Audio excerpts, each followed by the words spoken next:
नमस्कार दोस्तों, मैं सुनीता कथा मंथन में आप सबका स्वागत करती हूँ। एक कहानी रोज में आज सुनिए मार्कंडेय द्वारा रचित कहानी गरीबों की बस्ती। तो चलिए शुरू करते हैं कहानी गरीबों की बस्ती। यह है कलकत्ता का बहु बाजार, जिसके एक और सरकारी अफसरों तथा महाजनों के विशाल भवन हैं और दूसरी ओर पीछे उसी अटपट सड़क के पास मिल मजदूरों तथा दूसरे प्रकार के श्रमजीवियों की बस्ती है।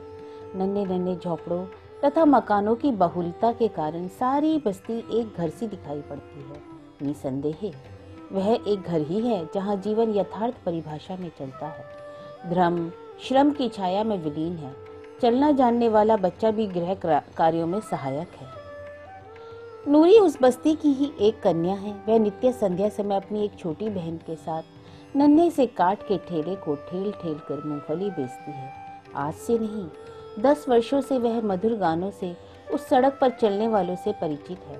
वह भी जीवन की गतिविधि के साथ अनुभवों का जाल बुनती जा रही है। एक और विशाल अट्टालिकाएं उसकी ओर पीठ किए खड़ी हैं, दूसरी ओर वही बस्ती अपना दामन फैलाए उससे वर्षों से कह रही है, नूरी आ, तेरी मूंगफली के ग्राहक तो इस ओर बसे हैं। तू क्यों बेकार अपने मधुर संगीत को निर्जीव दीवारों के शुष्क उर पर लुटाती है। इस पर नूरी एक लंबी सांस लेकर कह उठी, चल मरियम, अपनी बस्ती की ओर चले। वहां लड़के मूंगफली खरीदेंगे। और अपनी गाड़ी को टेढ़ी मेढ़ी गलियों की ओर घुमाकर चल देती। नूरी की तेज आवाज को सुनते ही मजदूरों के छोटे छोटे बच्चे नूरी आई कहकर उसे घेर लेते और थोड़े ही समय में वह अपनी झोली साफ कर पैसे को अपनी फटी पुरानी ओढ़नी के किनारों में बांधकर गाड़ी को खड़खड़ाती हुई घर की ओर चली आती। नित्य जीवन की इतनी विषमता और कठोरता के बीच जीवन बिताने वाली नूरी का हृदय अनुभूतियों का घर बन गया था। उसे लगता था जैसे जीवन आवश्यकताओं से इतना जुड़ा हुआ है कि उसे अलग करना जीवन को निर्जीव बना देना है। इसी में गति है, इसी में प्रवाह है। वह सोचती, आज उसे एक सलवार और फ्रॉक की बहुत आवश्यकता है। यह कितना उपहासजनक सज्ञात हो रहा है कि ओढ़ने के तार तार अलग हो गए हैं। अम्मा तो इसे देखती है, पर बेचारी क्या करे, पैसे तो होंगे नहीं। सोच रही थी कि माँ ने बाहर से पुकारा, नूरी जा बेटी, मूंगफली बेचा, समय हो गया है। वह चौंक पड़ी। माँ कहती गई, तेरे कपड़े फट गए हैं, मैं आज गुदड़ी बाजार जाऊंगी, यदि मिल गया तो लेती आऊंगी। कुछ अधिक पैसे बेच लिया कर बेटी। नूरी और मरियम अपनी कंठ स्वरों को मिलाती हुई गा गा कर उसी काट के ठेले को खड़खड़ाती फिर उसी राह चल पड़ी। आज नूरी अधिक उत्साहित थी, क्योंकि यदि वह अधिक बेचेगी तो उसे सलवार मिल जाएगा।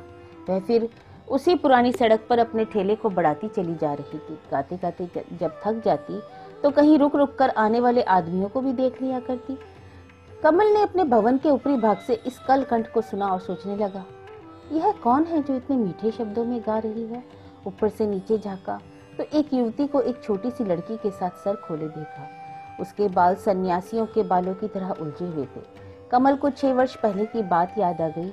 उस याद में उसने बालिका नूरी को देखा, जिसमें एक समय चंचलता थी। वह दौड़कर आती, बाबूजी यह मूंगफली है कहकर वह फिर लौटने की चेष्टा करती और तब वह कह उठता, पैसे तो लेती जा। हाँ, केवल मैंने एक बार उससे यह अवश्य कह दिया था, नूरी तुम क्यों बेचती रहती हो। कितनी सरल थी वह, कितना भोलापन था उसमें। और फिर तीक्ष्ण स्वरों के गाने ने उसके विचारों को मग्न कर दिया। कमल धीरे धीरे नीचे उतरा तो देखते ही उसके मुख से निकल पड़ा, नूरी। पर सहसा वह रुक गया। शायद कोई दूसरी लड़की ना हो, पर नूरी ने देखकर पहचान लिया और लजाकर नीचे देखने लगी। कमल भी समझ गया कि यह वही नूरी है, पर समय ने इस पर कितना रंग पोत दिया है। वह मौन खड़ा देख रहा था। कितना बिखरा सौंदर्य है कि यदि इसे इकट्ठा कर लिया जाए तो देव कन्याएं भी परास्त हो जाएं। गौरवर्णी स्वस्थ शरीर इन फटे चित्रों से उन्मुक्त होकर झांक रहा है। नेत्रों में कितना माधुर्य है, कितनी शीतलता है, पर इस काठ की गाड़ी तथा इन फटे चित्रों में सब कुछ प्रच्छन्न है। वह सहसा यह सब सोच गया और फिर उसने एक बार पुकारा, नूरी। जी बाबूजी, नूरी ने नीचे ही सर किए हुए कह दिया। कमल ने उसकी ओर निर्भीकता से देखते हुए कहा, तू कहाँ रहती है। मैं तो यहीं रहती हूँ, आप ही बहुत दिनों पर दिखाई दे। कहकर नूरी ने सर ऊपर किया तो देखा कमल उसकी ओर देख रहा था। वह सहम गई और नीचे देखने लगी। कमल जैसे इस सुप्त सौंदर्य को परख गया हो। उसका हृदय बरबस हो गया। उसने कहा, मैं तो 6 वर्ष से अपने मामा के यहाँ बम्बई में रह रहा हूँ। उनके देह व्यसन के बाद सारा कारोबार मेरे ही सर पर तो आ पड़ा है। नूरी कुछ ना बोली। थोड़ी सी मूंगफली निकालकर मरियम के हाथों भिजवाते हुए खड़ अपनी गाड़ी को ठेलकर वह चल पड़ी। कमल दोनों हाथों से मूंगफली लेता हुआ आज जैसे किसी के प्रेम पाश में बंधा जा रहा था।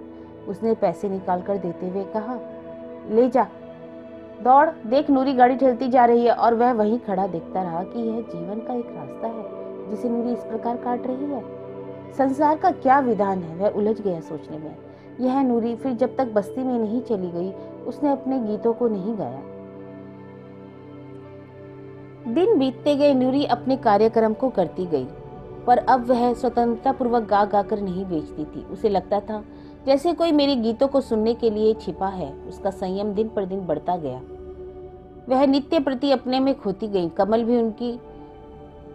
कमल भी अपनी उसी कोठरी में बैठा बैठा मूंगफली पा जाता, पर देर होते देख उसका हृदय विकल उठता। उसे रात पहाड़ सी लगती थी। इधर नूरी अपने बरबस हृदय को ठोकरे से विचलित हो रही थी। जैसे उससे कोई कहता था, यह बड़े बड़े प्रासाद तेरे लिए नहीं नूरी, यह तो रंगीन तितलियों के लिए है। तेरा निवास तो वही तरुण कुटीर है जिसने तुझे सुखपूर्वक जिलाया है। वह चौंक पड़ती और अपनी गाड़ी लेकर चली जाती। एक दिन जब संध्या के विशाल वक्ष स्थल को बस्ती के नन्हे नन्हे घरों से निकलते हुए धुओं ने अत्यधिक धूमिल कर दिया था, कहीं कहीं दीपक अपनी क्षीण प्रभा से मुस्कुराने लगे थे। इधर नूरी अपनी मूंगफली बेचकर देर हो जाने के कारण शीघ्रता से गाड़ी दौड़ाए चली जा रही थी। उस बंगले के सामने पहुंचकर उसकी गति धीमी पड़ गई, पर वह रुकी नहीं, धीरे धीरे चलती गई। किसी ने धीरे से पुकारा, नूरी। वह शब्द पहचान गई और बोल उठी, जी बाबूजी, क्या तुम मुझे समझती हो? कमल ने संभल कर कहा, अच्छी तरह बाबूजी, और मैं आपको बहुत प्यार करती हूँ, पर बाबूजी मैं एक मुसलमान की लड़की हूँ। नूरी न जाने कैसे यह एक सांस में कह गई।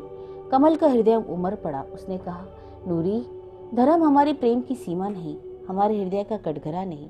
वह तो स्वयं इसी हृदय से पैदा होता है। फिर मैं अपने घर का मालिक हूँ, तू इसके लिए ना डर। नूरी ने अपनी सारी शक्ति को बटोरते हुए कहा, बाबूजी, मैं एक मजदूरिन की लड़की हूँ और आप धनी हैं। कितना विषमता, कितना द्रोह है। बाबूजी, आप लोग सौंदर्य के उपासक हैं और सौंदर्य सदा सत्य नहीं है। वह तो समय है के साथ घटता बढ़ता रहता है और इसलिए रूप के उपासकों का प्यार भी सौंदर्य की धरती के साथ घटता जाता है। देखिए बाबूजी, वह काले काले भौरे फूलों से केवल पराग के लिए प्यार करते हैं और उसके प्राप्त होते ही उसका साथ छोड़कर उड़ जाते हैं। कमल नूरी की भावपूर्ण वाणी में उलझ गया। उसे लग रहा था जैसे नूरी अनुपम सौंदर्य के साथ साथ अपार अनुभूतियों से परिपूर्ण है। वह कुछ कहने ही जा रही थी कि नूरी ने कहा, देर हो रही है, मैं जा रही हूँ बाबूजी। और वह बिना उत्तर पाए ही अपनी गाड़ी को ठेलती बढ़ गई और दूसरे ही क्षण अंधकार की काली दीवारों द्वारा कमल से अलग कर दी गई। कमल खड़ा खड़ा अंतरिक्ष से आते हुए खड़खड़ शब्द को सुनता रहा और सोचता रहा, नूरी कितनी दृढ़ है, कितनी विचारशील है।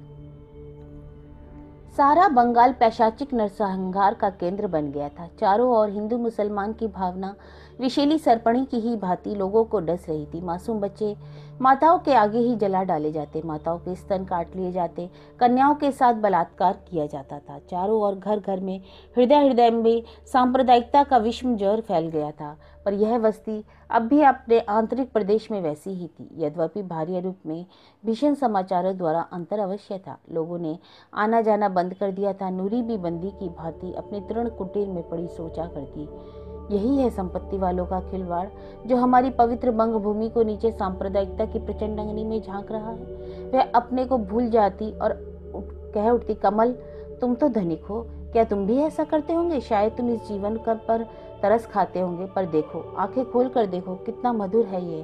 क्योंकि इसी दरिद्रता के कारण देश में फैले हुए बहुत से गरीबों के साथ हो पाता है ये। उनके दुखों को मनुष्य समझ पाता है। इसलिए मैं कहती हूँ, रहने दो मुझे, मैं यहीं रहूंगी, मुझे यही जीवन मिलेगा। मैं कर्मों के बीच, संघर्षों के बीच जी लूंगी, मुझे क्षमा कर दो बाबूजी।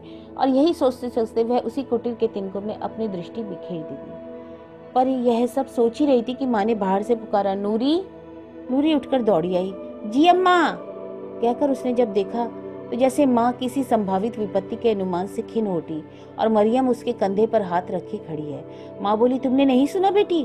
नहीं माँ, नूरी ने उत्तर दिया, हमारी बस्ती में भीषण रक्तपात की तैयारी हो रही है। चारों ओर से लोग इसे जला डालने के लिए प्रयत्न कर रहे हैं। मैं अभी गिरती पड़ती चली आ रही हूँ। पूछती नहीं मरियम से, लोग बस्ती की ओर को एक और से घेर रहे हैं। क्यों अम्मा? यह तो मैं नहीं जानती बेटी, मरियम ने मुंह लटकाते हुए कहा। तुम्हारे बाबूजी भी तो उस गुंडों के एक दल को ललकार रहे थे। कौन बाबूजी? मरियम, नूरी ने विस्तृत नेत्रों से कांपते हुए कहा। बहन, वही बाबूजी, कहकर मरियम भय से रोने लगी। नूरी कांप उठी, सर पर हाथ रखकर बैठ गई। माँ जैसे इन बातों को सुन ही रही थी, सोचती जा रही थी, इतने में मार डालो, जला डालो के साथ रोने चिल्लाने के घोर स्वर में बस्ती गूंज उठी। माँ ने घबरा कर कहा, नूरी, ओ नूरी, अब क्या हो बेटी? नूरी हताश हो गई थी। उसने लंबी सांस लेकर के कहा, क्या होगा माँ, चलो यहाँ से। और जैसे ही दोनों घर से बाहर निकली, गली में अपार भीड़ चीखती चिल्लाती प्राण रक्षा के लिए भागती जा रही थी। वे भी उसी में शामिल हो गई। कोई गिरता था, उसके ऊपर से हजारों आदमी दौड़ पड़ते थे और गुंडे अपने पैशाचिक कृत्यों द्वारा अपने हाथों को निरीह जनता के रक्त से रंग रहे थे और धर्म के मुंह पर कालिक पोत रहे थे। गली लाशों से पट गई। सारी बस्ती धू धू करके जल रही थी, जैसे धर्म की होली जल रही है। मानवता की अर्थी जल रही थी। अम्मा और मरियम का कहीं पता नहीं था, वे कहीं दबकर समाप्त हो गई थी। पर नूरी अब भी कुछ लोगों के साथ दौड़ती जा रही थी। इतने में एक भीड़ ने उसे घेर लिया। लाठियां चलने लगी। किसी ने बढ़कर एक लाठी नूरी के सर पर मार ही दी थी और नूरी मत्थे पर हाथ रखती हुई गिर पड़ी। तेज रक्त की धार से उसका शरीर लथपथ हो गया। किसी ने पीछे से ललकारा, खूब किया, वह सलवार पहनी थी, मार दिया, खूब किया। और बढ़कर देखा तो अपनी सारी चेतनाओं को फैलाकर चित लेट गई। वही फटा सलवार और फ्रॉक कमल पहचान गया और उसके सर को अपनी गोद में लेकर बैठ गया। नूरी, ओ नूरी, वह व्यथित होकर कह उठा, मुझे क्षमा कर दो नूरी, आंखें खोलो। पर नूरी बेहोश ही रही। बहुत से लोग इस नए नाटक को देखने के लिए एकत्र हो गए थे। नूरी ने एकाएक नेत्र खोले। अपने को इस दशा में देखकर चौंक उठी। ऊपर देखा तो बाबूजी उसके सर को गोद में लिए आंसू बहा रहे हैं। आज उसके हृदय से सहानुभूति का पंछी फैलाकर उड़ चुका था। वह जैसे कमल की गोद में सर खींच लेना चाहती थी। कमल ने कहा, नूरी, मेरी नूरी, तुमने मुझे कुछ नहीं बाबूजी, वह धर्म की परिभाषा याद करिए। चले जाइए, हट जाइए, मुझे मरने दीजिए, इसमें बाधक ना बनिए। यह कहकर नूरी ने अपने नेत्र बंद कर लिए। कमल पश्चाताप की अंगुली में जल रहा था। उसने कहा, नूरी, तू यह क्या कह रही है? ठीक कह रही हूँ। देखिए, वह गरीबों की बस्ती, वह निरीह बस्ती जल रही है, निरपराध, अकारण। मेरी खिल्ली ना उड़ाइए बाबूजी। देखिए, नूरी तो उसी बस्ती में तड़फड़ा रही है, उस बस्ती में मैं मर रही हूँ। यह तो मोह है, आसक्ति है। वह बड़बड़ाती गई। क्षमा करो बाबूजी, इसे ना जलाओ। यह धर्म का वही रूप है जो आपने एक दिन कहा था। देखो, तुम्हारी नूरी तुमसे प्रार्थना कर रही है। यह गरीबों की बस्ती आबाद होते हुए भी बर्बाद है, इसे ना उजाड़ो। और वह अवसन हो गई, मूक हो गई। कमल ने देखा, नूरी अब उसकी नूरी नहीं रह गई थी। वह गरीबों की बस्ती में उन्मत्त सा पागल सा बकता हुआ उसी जलती विभीषिका की ओर दौड़ पड़ा। कुछ दिनों बाद सुना गया कि वही गरीबों की बस्ती के उजड़े खंडरों में एक पागल युवक घूम घूम कर कुछ ढूंढता रहता है। नूरी, नूरी, नूरी कर अपनी प्रतिध्वनि को पकड़ने के लिए दौड़ा करता है। तो यह कहानी थी गरीबों की बस्ती, जिसके लेखक है मार्कंडेय।